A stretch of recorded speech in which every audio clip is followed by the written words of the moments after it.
ഓം പരാശക്തി നമ. ദേവീ ദർശനമുള്ള ഒരു കാലം. കാലിഫോർണിയയിൽ നിന്നെത്തിയ ഒരു ഭക്തത. അവർ അമ്മയിൽ നിന്നും മന്ത്രം സ്വീകരിച്ചു. നല്ല തിരക്കുണ്ട്. അവർ ഹാളിൽ നിന്നും പുറത്തേക്കിറങ്ങവേ തല ചുറ്റുന്നത് പോലെ തോന്നി.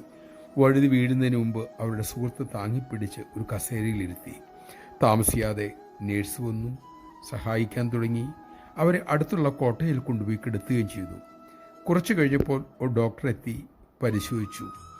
എങ്ങനെയാണ്, ആര് പറഞ്ഞിട്ടാണ് ഡോക്ടർ ഇക്കാര്യം അറിഞ്ഞു വന്നത് എന്ന് മറ്റുള്ളവർ ചോദിച്ചു. അമ്മ ദേവീഭാവത്തിൽ ദർശനം കൊടുക്കുന്ന സമയത്ത് അമ്മ അടുത്തൊരാളെ വിളിച്ച് ഒരു അറിയിപ്പ് കൊടുത്തു അത്രേ. അമ്മയുടെ ഒരു മോൾക്ക് വൈദ്യസഹായം വേണം, കോട്ടേജിൽ കിടപ്പുണ്ട്, വേഗം ചെല്ലുക.